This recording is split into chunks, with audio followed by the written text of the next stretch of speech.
Halo, halo, hai, seperti biasa Mamang ada yang baru lagi nih. Kali ini cerita tentang Swordsman Legend dan masih fresh karena baru satu chapter. Di awal kisah, sebuah legenda kuno mulai diceritakan. Konon, pernah ada seorang pendekar pedang yang mampu melenyapkan satu pasukan besar hanya dengan satu tebasan. Bukan hanya itu, ada pula seorang ahli tombak yang kekuatannya begitu dahsyat hingga sanggup membelah gunung dengan mudah. Sementara di sisi lain, seorang pemanah legendaris bahkan dikisahkan mampu menjatuhkan meteor langsung dari langit. Pada masa peperangan kuno, sosok-sosok luar biasa seperti mereka saling bertarung demi memperebutkan supremasi. Mereka adalah para pahlawan yang kekuatannya melampaui batas nalar manusia biasa. Namun meski terdengar tak terkalahkan, semuanya tetap bisa dibunuh. Kalimat itu meluncur begitu saja, diiringi tawa kecil dari seorang pria tua. Matanya tertutup kain perban lusuh, sementara pakaiannya tampak usang seolah telah melewati perjalanan yang tak terhitung lamanya. Di hadapannya dua bocah duduk mendengarkan dengan wajah penuh keseriusan. Tatapan mereka begitu fokus, seakan setiap kata yang keluar dari mulut pria tua itu adalah kebenaran mutlak. Tak lama kemudian, bocah berambut hitam akhirnya angkat bicara. Dengan nada penuh kebingungan, ia mempertanyakan sesuatu yang sejak tadi mengusik pikirannya. Bagaimana mungkin mereka bisa dibunuh? Baginya, sosok-sosok dalam cerita itu jelas terlalu kuat untuk dikalahkan. Kekuatan mereka bahkan terdengar seperti sesuatu yang mustahil disentuh manusia biasa. Mendengar pertanyaan itu, senyum lebar perlahan terukir di wajah pria tua tersebut. Suasana sempat hening sesaat, sebelum tiba-tiba ia berteriak lantang. Reaksi itu membuat kedua bocah di depannya sontak terkejut. Mereka saling berpandangan dengan wajah bingung, tak memahami kenapa pria tua itu justru tertawa keras alih-alih menjawab. Setelah tawanya mereda, pria itu akhirnya membuka suara. Dengan nada penuh keyakinan, ia berkata bahwa jika mereka memang sudah siap dan benar-benar ingin mengetahui jawabannya, maka ia sendiri yang akan mengajarkan mereka sebuah teknik pedang. Sebuah teknik yang diklaim mampu membunuh seluruh kekuatan ilahi, termasuk semua teknik mengerikan yang baru saja ia ceritakan. Adegan kemudian berpindah ke sebuah kota yang tampak begitu ramai. Aktivitas di setiap sudut jalan menunjukkan kemajuan ekonomi yang pesat, menciptakan suasana hidup yang sibuk sejak siang hari. Di salah satu sudut kota, sebuah bar bahkan sudah buka sejak siang bolong. Dari dalam, seorang pelayan gadis dan bartender tua memperhatikan para pengunjung yang tengah larut dalam suasana minum-minum. Namun, para pelanggan itu bukan orang biasa. Mereka adalah para swordsmen, duduk berkelompok sambil menenggak bir dengan suara riuh, seolah sebuah pesta besar sedang berlangsung. Melihat tingkah mereka, sang pelayan gadis tak bisa menahan gumamannya. Dengan nada kesal, ia mengeluhkan betapa para swordsmen sama sekali tidak punya sopan santun.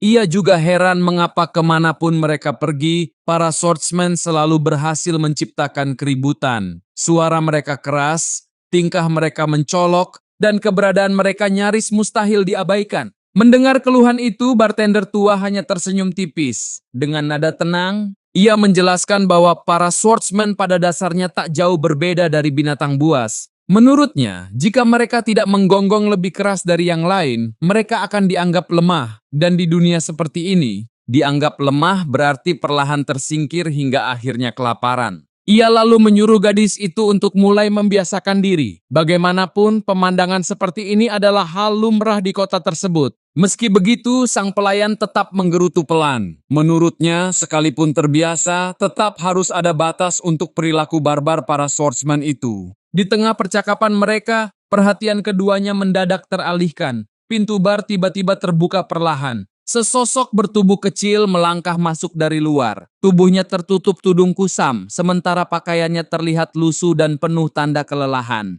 Dari langkahnya yang goyah, terlihat jelas bahwa orang itu sudah lama tidak makan. Ia berjalan pelan menuju meja bartender dengan napas tertahan. Tanpa banyak bicara, orang itu mengulurkan sebuah koin ke hadapan bartender tua. Tangannya tampak sedikit gemetar. Dengan suara gugup, ia bertanya apakah uang sekecil itu cukup untuk membeli sedikit makanan, dan kalau memungkinkan, segelas air. Bartender tua melirik koin tersebut sejenak sebelum menjawab datar. Menurutnya, uang sebanyak itu hanya cukup untuk membeli sepotong roti. Mendengar jawaban itu, sosok bertudung tersebut langsung mengangguk cepat. Meski wajahnya tertutup bayangan tudung, nada suaranya dipenuhi kelegaan. Baginya, sepotong roti saja sudah lebih dari cukup. Dalam kondisinya saat ini, itu sudah sangat menolong karena rasa lapar yang ia tahan benar-benar hampir mencapai batasnya. Pelayan gadis yang berdiri di samping hanya memperhatikan dalam diam. Ia menghela napas pelan saat melihat betapa lemahnya sosok bertudung di hadapannya. Dalam hati, ia bergumam bahwa beginilah nasib seorang swordsman ketika terpuruk. Saat tak lagi memiliki kekuatan atau keberuntungan, mereka bisa jatuh hingga berada di titik paling menyedihkan. Di tengah suasana itu, suara riuh dari para swordsman lain di belakang mulai terdengar semakin jelas. Rupanya, mereka tengah membicarakan sosok yang sedang menjadi perbincangan besar.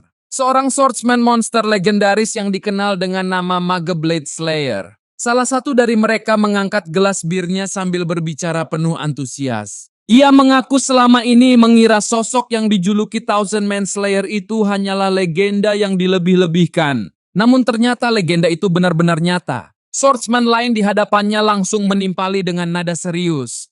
Menurut informasi yang ia dengar, kabar tentang kemunculan sosok itu bukan sekadar rumor belaka. Bahkan lebih dari itu, sang legenda disebut-sebut telah terpilih untuk ikut serta dalam sebuah turnamen besar yang dikenal dengan nama 100 Blade Bedlam. Mendengar nama itu, suasana di bar seolah ikut berubah. Percakapan mulai dipenuhi ketegangan, seakan semua orang memahami betapa besarnya arti turnamen tersebut. Turnamen itu dikabarkan mengumpulkan 100 petarung elit dari seluruh penjuru dunia. Mereka dipilih untuk bertarung satu sama lain demi menentukan siapa yang benar-benar pantas menyandang gelar terkuat di antara para elit. Tak berlebihan jika ajang itu disebut sebagai turnamen swordsman terbesar dalam sejarah. Salah satu tokoh utama di balik penyelenggaraan turnamen itu dikenal dengan julukan Sword God. Sosok misterius dengan pengaruh besar yang namanya saja sudah cukup membuat banyak pendekar gentar. Mendengar semua itu, para pengunjung bar mulai saling bertukar pandang. Pertanyaan yang sama pun muncul di benak mereka. Apa sebenarnya tujuan Sword God? Mengapa sosok sebesar dirinya sampai harus mengundang monster legendaris seperti Mageblade Slayer ke dalam turnamen itu? Tak seorang pun mengetahui jawabannya. Namun justru misteri itulah yang membuat suasana semakin dipenuhi rasa penasaran dan kegelisahan. Pria berambut hitam itu hanya duduk santai sambil menyesap air dari gelasnya. Meski mendengar percakapan para swordsman tentang sosok monster legendaris itu, ekspresinya tetap datar. Ia justru tampak sedikit heran mendengar julukan yang terus disebut-sebut dengan penuh ketakutan dan kekaguman. Tak lama kemudian pelayan gadis itu kembali datang. Tanpa banyak bicara, ia meletakkan semangkuk sup panas tepat di hadapan pria tersebut. Dengan nada tenang, ia mengatakan bahwa sup itu gratis untuknya. Mendengar itu, pria berambut hitam tersebut sedikit terkejut. Namun tanpa sungkan, ia langsung menerima pemberian itu dan mengucapkan terima kasih dengan tulus. Bagi seseorang yang tengah kelaparan, semangkuk sup hangat jelas terasa seperti pertolongan besar. Ia pun segera melahap roti dan sup itu dengan lahap. Melihat reaksinya, pelayan gadis itu perlahan duduk di sampingnya. Rasa penasarannya tampaknya mulai terusik. Dengan santai, ia membuka percakapan dan bertanya apakah pria berambut hitam itu seorang pengelana. Ia juga ingin tahu tujuan apa yang membawanya datang ke Royal Capital. Sambil terus makan, pria itu menjelaskan bahwa dirinya datang ke kota ini untuk mencari seseorang. Ada seseorang yang memang harus ia temui. Mendengar jawaban itu, gadis tersebut langsung menggeleng pelan. Menurutnya, pria itu datang di waktu yang sangat tidak tepat. Saat ini, Royal Capital sedang dipenuhi orang dari berbagai penjuru. Semua karena turnamen besar 100 Blade Bedlam yang akan segera dimulai. Pria berambut hitam itu mengangguk pelan, seolah memang sudah mengetahui kabar tersebut. Ia lalu menambahkan bahwa juara turnamen itu akan memperoleh hak istimewa yang luar biasa. Sang pemenang berhak meminta satu permintaan apapun. Pelayan gadis itu langsung membenarkan penjelasan tersebut.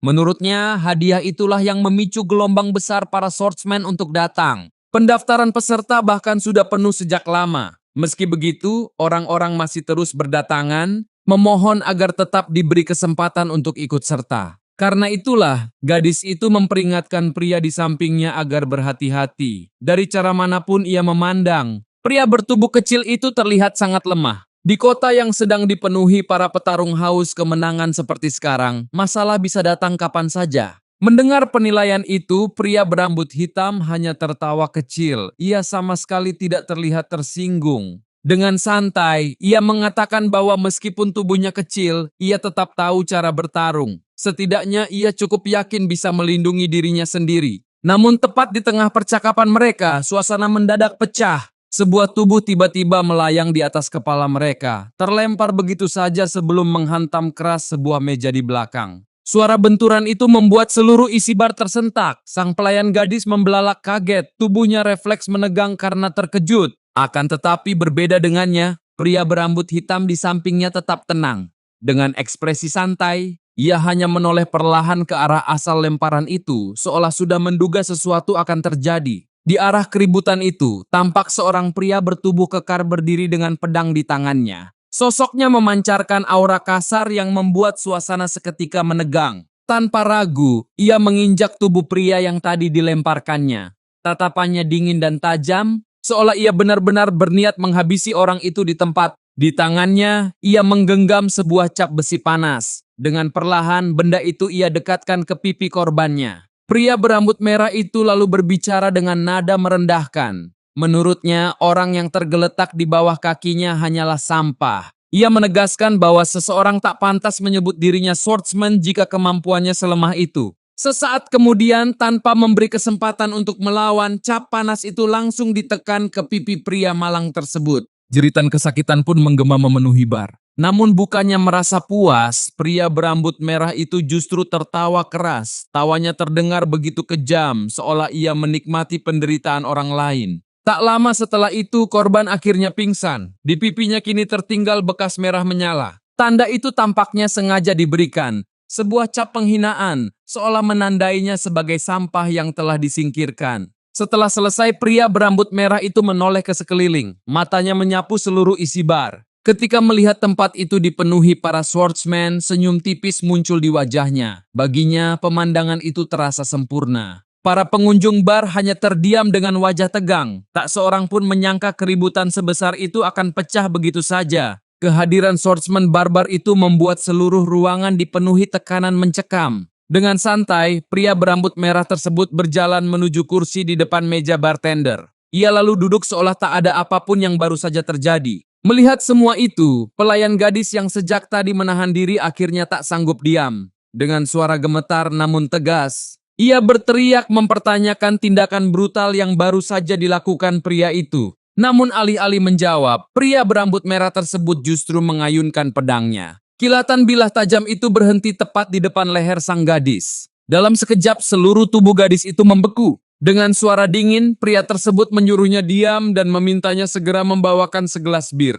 Situasi itu membuat sang bartender tua tak punya pilihan. Demi mencegah keributan berkembang lebih jauh, ia segera bertindak. Meski tangannya sedikit gemetar karena takut, ia tetap berusaha terlihat tenang saat menuangkan bir dan menyodorkannya. Pria berambut merah itu langsung meraih gelas tersebut. Tanpa ragu, ia meneguk isinya hingga tandas. Setelah menuntaskan minumannya, ia menghela napas panjang penuh kepuasan. Raut wajahnya tampak jauh lebih lega. Lalu perlahan, ia menoleh ke arah pria berambut hitam yang duduk di sebelahnya. Tatapannya meneliti sosok kecil itu dari atas hingga bawah. Setelah beberapa saat, ia akhirnya membuka suara. Ia bertanya apakah pria itu juga seorang swordsman. Dan jika memang benar, teknik pedang apa yang sedang ia pelajari. Pria berambut hitam itu sempat terlihat sedikit terkejut karena pertanyaan itu datang begitu tiba-tiba. Namun hanya sesaat, ekspresinya kembali tenang. Dengan santai, ia menjawab bahwa teknik pedang yang dipelajarinya sebenarnya tidak istimewa. Ia mengaku hanya mempelajari sedikit ilmu dari seorang pria tua yang pernah dikenalnya. Jawaban itu membuat pelayan gadis dan para pengunjung di sekitar ikut terdiam. Mereka cukup terkejut melihat sikapnya. Meski bertubuh kecil dan tampak lemah, pria itu sama sekali tidak menunjukkan rasa takut di hadapan sosok sebrutal pria berambut merah tersebut. Mendengar jawaban itu, pria berambut merah hanya menyeringai tipis. Ia lalu memperkenalkan dirinya. Namanya adalah David Evro. Dengan nada percaya diri, ia mengatakan bahwa dirinya memang sudah menduga jawaban seperti itu akan keluar. Setelah itu, David perlahan menoleh ke belakang. Tepat di sana, para swordsman lain sudah berkumpul sambil memancarkan aura membunuh yang begitu pekat. Tekanan dari mereka terasa jelas memenuhi ruangan. Namun saat David kembali menoleh ke arah pria berambut hitam di sebelahnya, ekspresinya sedikit berubah. Ia sama sekali tidak merasakan aliran mana sedikit pun dari tubuh pria itu. Hal tersebut langsung memicu rasa heran di benaknya. David pun mulai bertanya-tanya, mungkinkah pria itu mengidap suatu penyakit yang membuatnya tak mampu menghasilkan mana?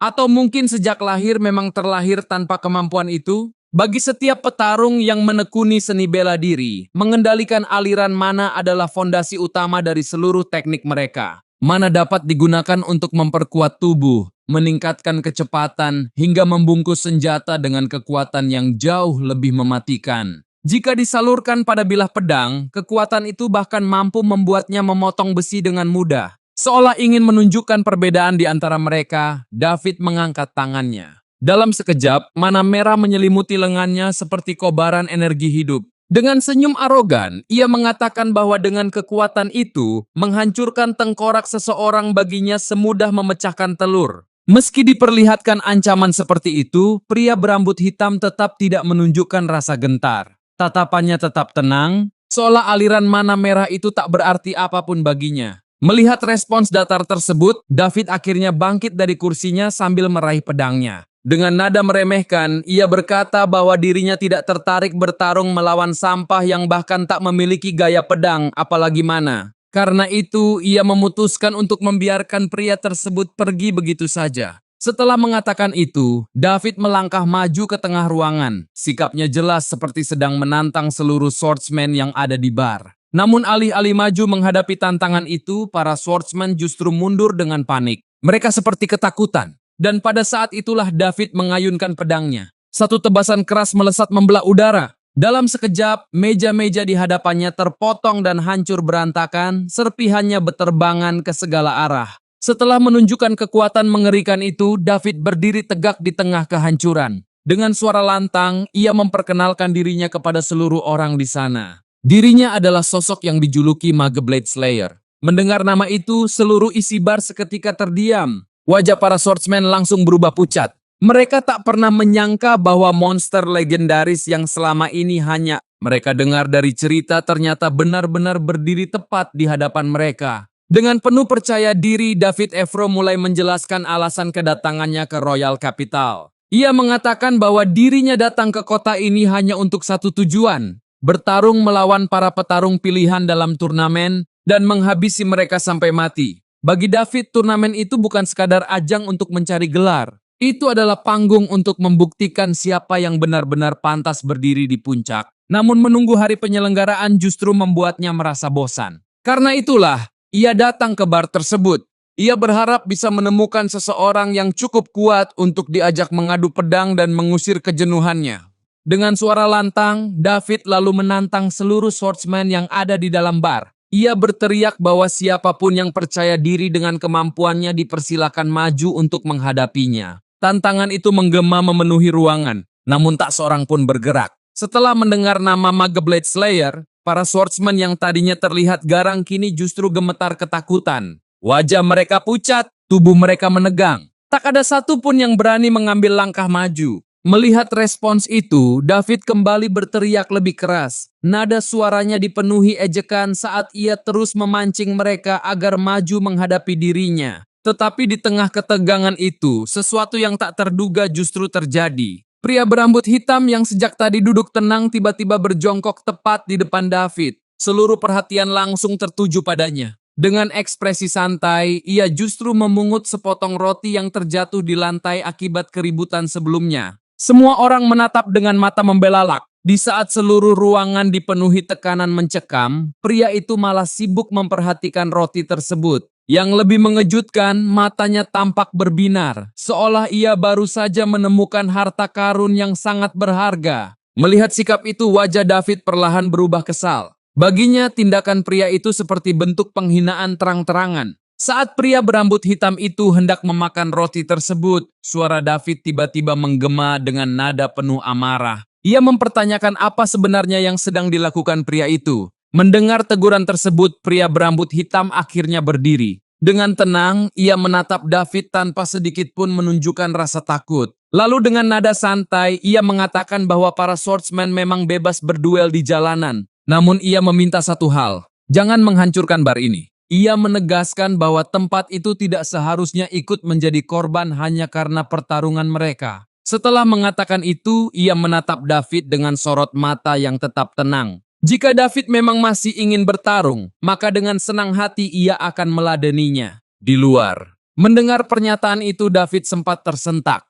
Untuk sesaat, ekspresinya menunjukkan keterkejutan yang tak bisa ia sembunyikan. Namun tak lama kemudian ia justru tertawa terbahak-bahak, tawanya menggema keras dipenuhi nada ejekan. Baginya, ucapan pria berambut hitam itu terdengar mustahil. Dengan nada meremehkan, David mempertanyakan bagaimana mungkin seseorang yang bahkan tak memiliki mana sedikit pun berani menantangnya. Tawa itu perlahan mereda. Tatapan David kemudian berubah tajam, dipenuhi amarah yang mulai memuncak. Dengan suara dingin, ia mengatakan bahwa lelucon seperti itu sama sekali tidak lucu. Menurutnya, kesombongan semacam itu hanya akan berakhir dengan penyesalan. Namun yang mengejutkan, pria bertubuh kecil itu sama sekali tidak menunjukkan rasa takut. Ia justru balas menatap David dengan sorot mata dingin yang tak tergoyahkan. Dengan nada tenang, ia menegaskan bahwa dirinya sama sekali tidak sedang bercanda. Lalu tanpa ragu ia mengungkapkan isi hatinya. Ia mengatakan bahwa dirinya sangat membenci orang-orang arogan seperti David Evro.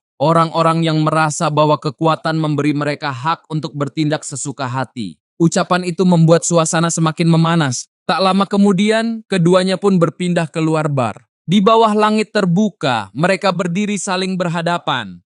Aura tegang di antara keduanya terasa begitu kuat, seolah pertarungan besar tak lagi bisa dihindari. David yang sudah kehilangan kesabaran tak ingin membuang waktu. Dengan nada tajam, ia meminta duel itu segera dimulai. Pria kecil itu pun menerima tantangan tersebut tanpa banyak bicara. Dengan gerakan santai, ia menarik pedangnya keluar dari sarung. Dan tepat pada saat itu juga David langsung bergerak. Pedangnya menghantam tanah dengan keras, membuat serpihan batu kecil berterbangan cepat ke arah lawannya. Serangan pembuka itu datang mendadak dan cukup berbahaya. Namun pria berambut hitam tersebut menahannya dengan santai, seolah serangan itu tak berarti apa-apa. Melihat itu David segera melompat tinggi. Dengan seluruh tenaga yang ia miliki, ia melancarkan serangan susulan dari atas. Tetapi sekali lagi pria kecil itu mampu menghindarinya. Gerakannya tenang, presisi, dan nyaris tanpa celah. Pertarungan mereka pun berlangsung semakin cepat. Bilah pedang saling beradu, menciptakan tekanan yang membuat para penonton menahan napas. Di tengah duel sengit itu, David perlahan mulai memahami sesuatu. Meski lawannya sama sekali tidak memiliki mana, kemampuan swordsmanship yang dimilikinya ternyata cukup baik. Setiap langkahnya penuh perhitungan. Setiap gerakannya menunjukkan dasar teknik yang solid. Namun bagi David itu tetap belum cukup. Dengan nada penuh penghinaan, ia menegaskan bahwa kemampuan seperti itu belum layak untuk menantangnya. Terlebih lagi, sikap tenang dan kepercayaan diri yang terus ditunjukkan pria kecil itu justru membuat David semakin muak. Melihat lawannya terus mampu bertahan, David Evro akhirnya memutuskan untuk berhenti bermain-main. Dengan tatapan tajam, ia mulai mengalirkan mana merah ke bilah pedang yang digenggamnya. Dalam sekejap, energi merah itu menyelimuti seluruh permukaan pedang. Aura panas yang terpancar darinya langsung membuat udara di sekitar terasa berubah. Dengan penuh kebanggaan, David memperkenalkan teknik yang sedang ia gunakan.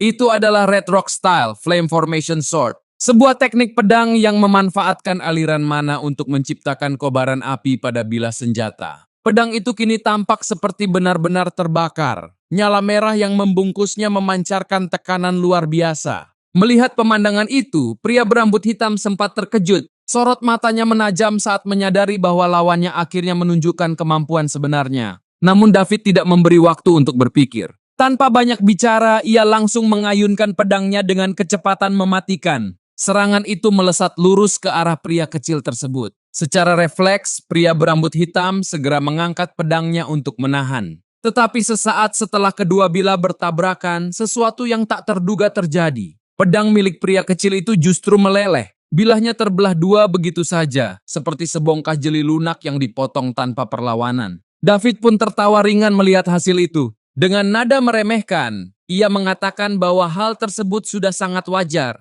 Menurutnya, pedang tumpul yang tidak dialiri mana tentu tak mungkin mampu menahan benturan dari Flame Formation Sword miliknya. Menyadari situasinya, pria berambut hitam segera mundur cepat. Ia menciptakan jarak di antara mereka sebelum serangan susulan datang. Kini pedangnya sudah terbelah menjadi dua. Lebih buruk lagi, serangan tadi nyaris mengenai tubuhnya. Untungnya bilah panas itu hanya sempat merobek kain tudung yang menutupi kepalanya. Potongan kain itu jatuh perlahan ke tanah. Pria kecil itu menatap sisa pedangnya sejenak sebelum bergumam pelan. Situasinya benar-benar gawat. Ia menyadari bahwa perjalanan panjang yang selama ini ditempuh rupanya telah membuat kemampuannya menurun jauh lebih banyak dari yang ia kira. Di sisi lain, David Evro masih berdiri tegak dengan tubuh diselimuti aura mana merah yang terus bergejolak. Energi itu memancar liar dari pedangnya, membuat tekanan di sekitarnya terasa semakin berat. Dengan nada penuh keyakinan, David kembali berbicara. Ia menjelaskan bahwa pedang biasa memang mampu memotong tubuh manusia maupun benda keras. Namun menurutnya, pedang seperti itu tak akan pernah bisa memotong mana.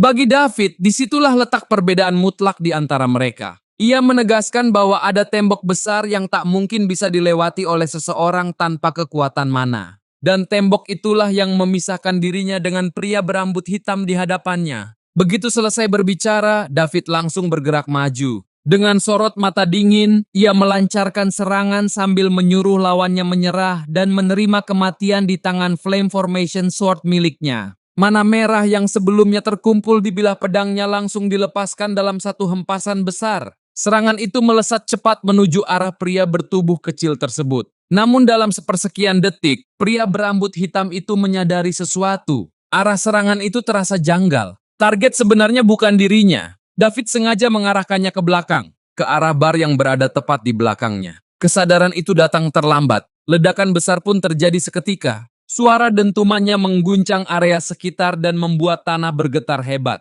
Pria kecil itu sontak terkejut saat menoleh. Sebagian tembok bar telah hancur berkeping-keping akibat terjangan serangan tersebut. Debu dan serpihan bangunan berterbangan ke segala arah. Beberapa orang yang berada di dalam bar langsung tersungkur dan tak sadarkan diri akibat hantaman ledakan. Di antara mereka, pelayan gadis itu tampak sangat ketakutan. Tubuhnya gemetar hebat saat menyadari bahwa serangan tadi nyaris merenggut nyawanya. Wajahnya memucat, napasnya memburu. Sementara itu, bartender tua berusaha menenangkannya meski dirinya sendiri terlihat syok oleh kejadian tersebut. Melihat kehancuran yang ia ciptakan, David justru tertawa ringan. Dengan ekspresi santai, ia mengatakan bahwa serangan itu rupanya sedikit meleset. Ucapan itu terdengar begitu ringan, seolah kehancuran barusan hanyalah kesalahan kecil yang tak berarti. Mendengar alasan konyol tersebut, pria berambut hitam akhirnya terdiam. Namun kali ini ekspresinya berubah. Tatapannya yang semula tenang kini dipenuhi amarah dingin. Ia jelas tak bisa menerima bagaimana setelah melakukan tindakan sekejam itu, David hanya menanggapinya dengan candaan murahan keluar dari mulut kotornya. Melihat perubahan ekspresi lawannya, David hanya menyeringai tipis. Dengan nada merendahkan, ia menyuruh pria kecil itu untuk tidak berpura-pura bijak. Bagi David, tak ada alasan untuk mempedulikan makhluk lemah yang tak berarti apa-apa. Menurutnya, orang-orang biasa tak ubahnya seperti semut di jalanan. Makhluk kecil yang keberadaannya tak penting, dan jika terinjak pun tak akan menimbulkan perbedaan apapun. Ia bahkan menegaskan bahwa manusia-manusia lemah memang sudah seharusnya dihancurkan di bawah kakinya. Ucapan itu membuat pria berambut hitam mendadak terdiam. Tatapannya membeku. Kata-kata David seolah memicu sesuatu yang lama terkubur jauh di dalam ingatannya. Dalam benaknya, potongan masa lalu yang tak ingin ia ingat kembali muncul. Ia teringat pada seseorang yang pernah mengucapkan hal serupa. Seseorang yang membunuh tanpa ragu hanya karena menganggap korbannya lemah.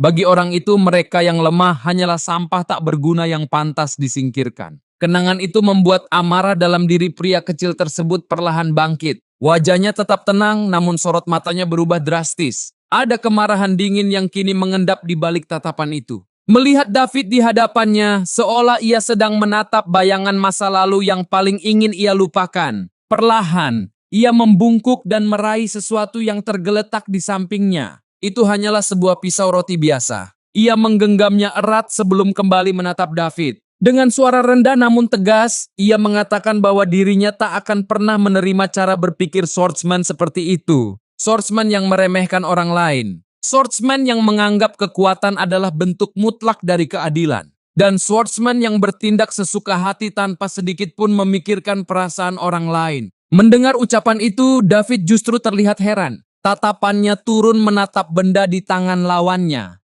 Melihat pria itu berniat bertarung hanya dengan pisau roti, ekspresinya berubah menjadi kebingungan bercampur ejekan. Dalam pikirannya hanya ada satu kemungkinan. Pria kecil di hadapannya pasti sudah kehilangan akal sehatnya. Namun pria berambut hitam itu tetap berdiri tenang. Dengan tatapan serius yang tak lagi menyisakan keraguan, ia menyuruh David untuk berhenti bicara. Menurutnya sudah cukup semua omong kosong itu. Ia meminta David berhenti berputar-putar dan segera mengeluarkan jurusnya. Dengan suara datar namun penuh tekanan, pria kecil itu menegaskan satu hal. Ia akan menunjukkan bahwa untuk membunuh seseorang tak diperlukan pertunjukan kembang api yang berlebihan. Kalimat itu terdengar seperti ejekan langsung pada teknik mana api milik David. Dan benar saja, wajah David seketika berubah murka. Amarahnya meledak. Aura mana merah yang menyelimuti tubuhnya langsung melonjak semakin besar, memancarkan tekanan membunuh yang jauh lebih pekat. Dengan sorot mata dipenuhi niat membunuh, David berteriak bahwa ia akan membakar pria kecil di hadapannya sampai tak tersisa. Tanpa menahan diri, ia langsung melepaskan teknik andalannya, Gototsu. Ledakan mana api melesat lurus ke depan seperti semburan kobaran merah yang hendak melahap segala sesuatu di jalurnya. Panasnya terasa begitu kuat hingga udara di sekitar tampak bergetar. Namun di tengah serangan sebesar itu, pria berambut hitam tetap tenang. Tatapannya begitu fokus. Tak ada kepanikan sedikit pun. Dalam benaknya, ia memahami satu prinsip sederhana. Segala sesuatu pasti memiliki titik lemah. Dan teknik di hadapannya pun tidak terkecuali. Dengan kuda-kuda yang terlatih, ia memusatkan seluruh konsentrasinya. Menurut pemahamannya, jika mana dan api itu diciptakan oleh manusia, dikendalikan oleh manusia, maka oleh tangan manusia pula kekuatan itu seharusnya bisa ditiadakan. Tanpa ragu sedikit pun, pria kecil itu menerjang lurus ke dalam serangan tersebut. Pemandangan itu membuat semua orang terkejut, namun sesuatu yang mustahil terjadi. Dengan satu gerakan presisi menggunakan pisau kecil di tangannya, ia menebas aliran mana api itu. Dalam sekejap, kobaran merah yang mengamuk tadi terbelah dan lenyap begitu saja. Mata David membelalak. Ia tak sempat memahami apa yang baru saja terjadi. Tanpa memberi kesempatan lawannya berpikir, pria kecil itu terus melesat maju. David segera bereaksi dan mengayunkan pedangnya untuk menahan. Bila mereka kembali beradu. Tetapi kali ini pisau kecil itu tidak meleleh seperti sebelumnya. Sebaliknya, dengan satu gerakan bersih, pria kecil itu justru menepis pedang besar David. Lebih dari itu, benturan tersebut sekaligus memadamkan mana merah yang menyelimuti bilah lawannya. Percikan api mana yang tadi berkobar ganas mulai lenyap satu persatu di udara. Dalam sepersekian detik berikutnya, pria kecil itu sudah melewati tubuh David. Dengan langkah ringan, ia berdiri di belakang lawannya. Sambil menghembuskan napas pelan, ia menyebut nama teknik pedangnya, Zetsujin. Pria itu lalu menarik napas lebih dalam. Ia bisa merasakan sesuatu yang telah lama hilang akhirnya kembali. Ketajaman bertarungnya telah pulih. Sementara itu, di sisi lain, David membeku di tempat. Wajahnya dipenuhi syok. Ia sama sekali tak mengerti bagaimana mana apinya bisa menghilang begitu saja. Melihat kebingungan itu, pria berambut hitam akhirnya menjelaskan. Dengan tenang, ia mengatakan bahwa dirinya baru saja memotong mana milik David. Ia lalu melanjutkan penjelasannya. Teknik swordsmanship yang digunakan oleh mage Blade Slayer bukanlah Red Rock style seperti yang David banggakan. Teknik itu bahkan tidak memiliki nama. Menurutnya, seorang mage Blade Slayer sejati tidak bergantung pada teknik yang diberi nama atau dibatasi oleh penggunaan mana. Karena langit tetaplah langit, dan bumi tetaplah bumi. Maka seorang mage Blade Slayer tak membutuhkan nama untuk membedakan dirinya dari yang lain. Setelah mendengar penjelasan itu, wajah David langsung berubah. Matanya membelalak lebar, dan untuk pertama kalinya sejak pertarungan dimulai, kesombongan di wajahnya benar-benar runtuh. Ia akhirnya tersadar akan satu kenyataan. Sosok kecil yang berdiri di hadapannya bukanlah petarung biasa. Dialah mage Blade Slayer yang asli.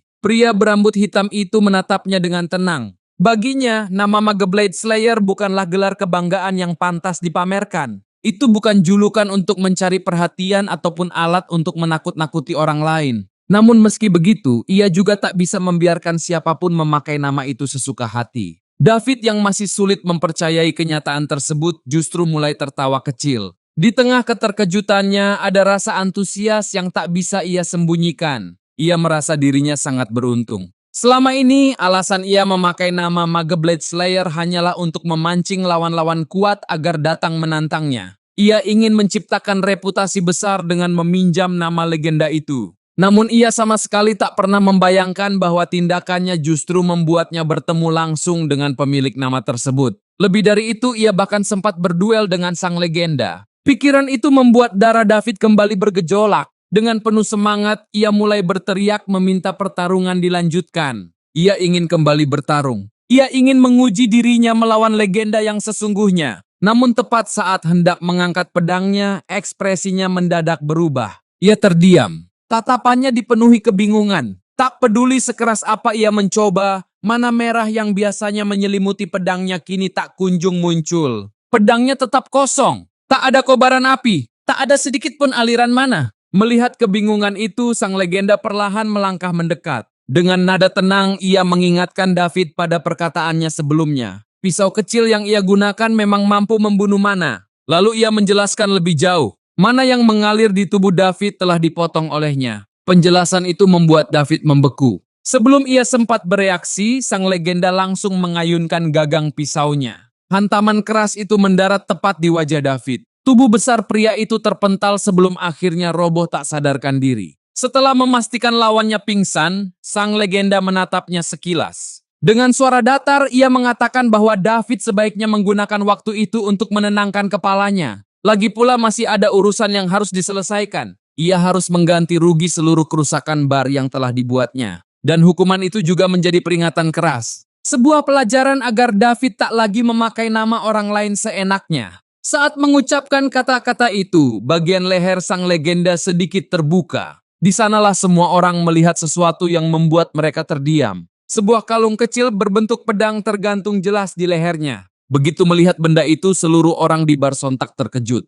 Mereka mengenali benda tersebut. Kalung pedang kecil itu adalah token resmi. Sebuah tanda khusus yang menjadi bukti bahwa pemiliknya telah resmi diundang untuk memasuki 100 Blade Bedlam. Barulah pada saat itu semua orang akhirnya memahami kebenaran yang sesungguhnya. Pria bertubuh kecil yang sejak awal dianggap lemah, diremehkan, bahkan dipandang tak memiliki kemampuan apapun oleh seluruh orang di sana, ternyata adalah seorang legenda hidup. Nama aslinya adalah Shukoga. Sosok yang selama ini dikenal luas dengan julukan Mage Blade Slayer. Kesadaran itu membuat seluruh isi bar terdiam dalam keterkejutan. Tak ada seorang pun yang menyangka bahwa lelaki lusuh yang masuk dengan keadaan kelaparan itu ternyata adalah petarung legendaris yang namanya mengguncang dunia para swordsman. Sementara itu, di tempat lain, suasana yang jauh berbeda tengah berlangsung. Di sebuah area latihan luas yang dipenuhi bekas tebasan pedang, seorang pria baru saja menyelesaikan latihannya.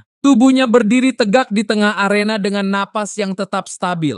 Aura yang memancar darinya begitu besar hingga udara di sekitarnya terasa menekan. Pria itu tak lain adalah Sword God, sosok yang namanya menjadi pusat dari turnamen terbesar dalam sejarah, 100 Blade Bedlam. Di hadapannya, seorang bawahan yang mengenakan tudung kepala berdiri dengan hormat. Dengan suara rendah, bawahan itu mulai melaporkan hasil pengintaian timnya. Mereka telah mengonfirmasi pertarungan yang baru saja terjadi di Royal Capital. Pertarungan yang melibatkan Mage Blade Slayer.